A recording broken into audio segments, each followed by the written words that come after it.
सीताराम श्री सीताराम श्री सीताराम श्री सीताराम। चंपापुरी के राजा हंस तुझे बड़े ही धर्मात्मा प्रजापालक और सूरवीर और भगवत भक्त थे। उसके राज्य को एक विशेषता की राजकुल तथा प्रजा के सभी पुरुष एक पत्नी व्रत का पालन करते थे। आजकल भैया इस कलयुग में एक पत्नी व्रत का पालन बहुत कम लोग करते हैं। इस प्रकार जो भगवान का भक्त ना होता या तो एक पत्नी व्रत ना होता और चाहे जितना विद्वान या सूरवीर हो उसे राज में आश्रय नहीं मिलता था। जो एक पत्नी व्रत का पालन नहीं करता था उसे राज से भगा दिया जाता था और राज में नहीं रह सकता था। पूरी प्रजा सदाचारी थी, भगवान की भक्त थी और दान परायण थी, सदैव दान करते रहते थे। इस प्रकार पांडवों का अश्वमेध का घोड़ा, पांडवों का जो घोड़ा था अश्वमेध यज्ञ जो किया था उसका घोड़ा जब चंपकपुरी के पास पहुंच गया तब महाराज हंसध्वज ने सोचा मैं वृद्ध हो गया और अब तक मेरे नेत्र श्री कृष्ण के दर्शन से सफल नहीं हुए। मैं वृद्ध, मेरा बुढ़ापा आ गया, लेकिन भगवान श्री कृष्ण के मैंने दर्शन नहीं किए। अब इस घोड़े को रोकने के बहाने में इस भूमि में जाकर भगवान पुरुषोत्तम का दर्शन करूंगा। मेरा मन में मेरा जन्म उन श्याम सुंदर भवन मोहन के श्री चरणों के दर्शन से सफल हो जाएगा।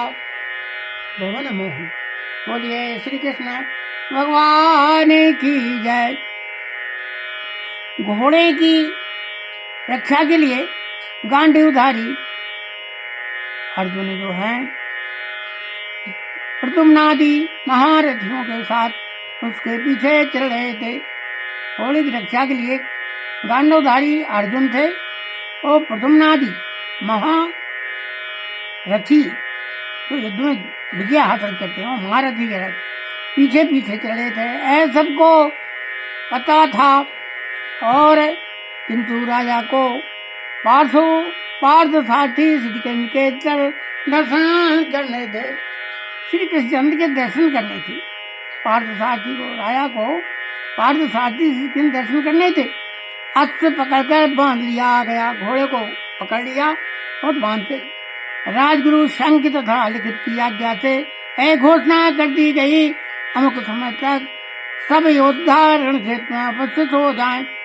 जो ठीक समय पर नहीं पहुंचेगा उसे उबलते हुए तेल के कढ़ाई में डाल दिया जाएगा।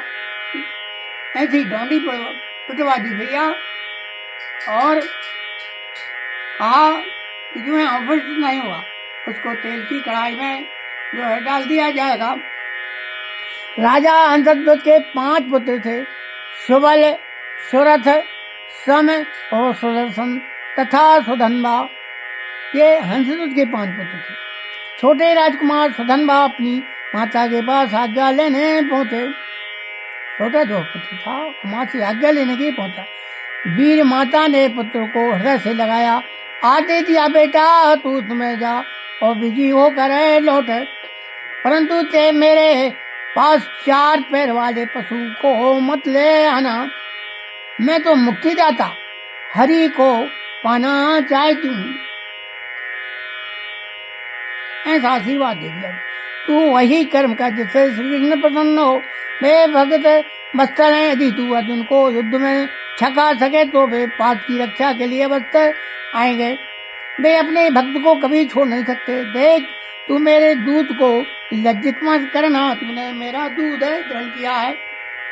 श्री कृष्ण को देखकर डरना मत, श्री कृष्ण के सामने युद्ध में मरने वाला मरता नहीं है, वही तो अपनी 21 पीढ़ियां तार देता है। तो श्री कृष्ण भगवान के समक्ष जो है अपना शरीर छोड़ता है। युद्ध में लड़ते हुए पुरुषोत्तम के सम्मुख तू यदि वीर गति प्राप्त करेगा तो मुझे सच्ची प्रसन्नता होगी। धन्य माता कहने लगे, पुत्र कहने लगा धन्य माता। सुधन्वा ने माता की आज्ञा स्वीकार की। बहन कुबला से आज्ञा तथा प्रोत्साहन प्राप्त कर वे अपने अंतापुर में गए। बहन से भी आज्ञा ली। इस द्वार पर उनकी सती पत्नी प्रभावती पहले से पूजा का थाल सजाए पति की आरती उतारने को खड़ी थी और उसने पति की पूजा करके प्रार्थना की, नाथ आप अर्जुन से संग्राम करने जा रहे हैं, मैं चाहती हूँ कि आपके चले जाने पर एक अंजलि देने वाला पुत्र रहे। सुरनमा ने पत्नी को समझाना चाहा, पर वह पतिव्रता थी। उसने कहा, मेरे स्वामी, मैं जानती हूँ कि श्री कृष्ण के समीप जाकर कोई संसार में लौटता नहीं है। श्री कृष्णचंद्र के जो दर्शन करता है संसार में फिर नहीं आता है। मैं तो आपकी दासी हूँ, आपकी इच्छा और आपके हित में ही मेरा हित है। मैं आपके इस मंगल प्रस्थान में बाधा नहीं देना चाहती। इस दासी को तो एक तुच्छ प्रार्थना है, मेरी तो तुच्छ प्रार्थना कर रही हूँ, आपको यह प्रार्थना पूर्ण करनी चाहिए। श्री कृष्ण भगवान की जय। अनेक प्रकार से सुदामा ने समझाना चाहा, किंतु अंत में प्रभावती की विजय हुई। सती नारी को धर्म सम्मत प्रार्थना से अस्वीकार नहीं कर सके। यहाँ से फिर स्नान प्राणायाम करके वे युद्ध के लिए रथ पर बैठ गए। इधर युद्धभूमि में महाराज हंसध्वज अपने चारों राजकुमारों के साथ जो है पहुंच गए। सभी शूर एकत्र हो गए, किंतु समय हो जाने पर भी जब सुधन्वा नहीं पहुंचे तब राजा ने उन्हें पकड़ लाने के लिए कुछ सैनिक भेजे, लेकिन ये नहीं पहुंचे। सुधन्वा सब पहुंच गए लेकिन सुधन्वा नहीं पहुंचे, तो उनको पकड़ने के लिए सैनिक भेजे। सैनिकों को सुधन्वा मार्ग में ही मिल गए। पिता के पास पहुंच गए। जब उन्होंने विलम्ब का कारण बताया तब क्रोध में भरकर महाराज कहने लगे, तू बड़ा मूर्ख है। यदि पुत्र होने से सदगति होती है तो सभी कुकर सुकर स्वर्ग ही चले जाते। तेरे धर्म तथा विचार को धिक्कार है। श्री कृष्ण का नाम सुनकर भी तेरा मन काम के हेत हो गया। ऐसा कामी भगवान से मौके कुपुत्र का तो तेल में जुगल कर ही मरना ठीक है, तेरे लिए धिक्कार है। राजा ने व्यवस्था के लिए पुरोहितों के पास दूत भेजा। धर्म के मर्मज्ञ स्मृतियों के रचयिता ऋषि शंख और लिखते बड़े क्रोधी थे। शंख उन्होंने दूसरे का राजा का मन पुत्र के मोह से धर्मभ्रष्ट हो गया है। जब सबके लिए एक ही आज्ञा थी तब व्यवस्था पूछने की क्यों आप तक हुई। जो मंदबुद्धि लोभ मोह तथा भय से अपने बचनों का पालन नहीं करता उसे नरक के दारुण दुख मिलते हैं। हंसध्वज पुत्र के कारण अपने बचनों को आज झूठा करना चाहता है। ऐसे अधर्मी राजा के राज में हम नहीं रहना चाहते। इतना करके वे दोनों ऋषि चल पड़े। दोनों ऋषियों ने चल दिया।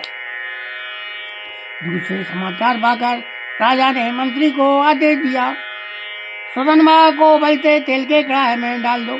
इतना आदेश देकर वे दोनों पुरोहित को मानने चले गए। मंत्री को बड़ा दुख हुआ, किंतु सुधन्वा ने उन्हें कर्तव्य पालन के लिए दृढ़तापूर्वक समझाया। पिता की आज्ञा का सत्पुत्र को पालन का ही चाहिए। पिता वही है जो अपने पिता का पालन करे। उसने निश्चय किया। उसने तुलसी की माला गले में डाली, हाथ जोड़कर भगवान से प्रार्थना की, प्रभु गोविंद मुकुंद, मुझे मरने का कोई भय नहीं है। मैं तो आपके चरणों में त्याग करते ही आया था, परंतु मैं आपका जो है प्रत्यक्ष दर्शन न कर सका। यही मुझे दुख है। मैंने आपका तिरस्कार करके बीच में काम की सेवा की। क्या इसलिए आप मेरी रक्षा को अपने अभय हाथ नहीं बढ़ाते? पर मेरे स्वामी, जो लोग कष्ट में पड़कर भय से व्याकुल होकर आपकी शरण लेते हैं उन्हें क्या सुख की प्राप्ति नहीं होती? मैं आपका ध्यान करते हुए शरीर छोड़ रहा हूँ तो आपको अवश्य प्राप्त होऊंगा। किंतु लोग कहेंगे कि सुधन्वा वीर होकर भी कड़ाहे में जलकर मरा। मैं तो आपके भक्त अर्जुन के बाणों को अपना शरीर भेंट करना चाहता हूँ। आपने अनेक भक्तों की टेक रखी है, अनेकों इच्छा पूर्ण की है, मेरी भी इच्छा पूर्ण कीजिए। अपने चरण जो है चरणाश्रित की टेक भी रखिए। इस अग्निदाह से बचाकर शरीर को अपने चरणों में गिरने दीजिए। इस प्रकार प्रार्थना करके हरे गोविंद श्री कृष्णादि भगवत भक्तों को पुकारते समझना कड़ा के खोलते जेल में कूद पड़े। बोलिए श्री कृष्ण भगवान की जय। वाणी में विश्राम करते हैं।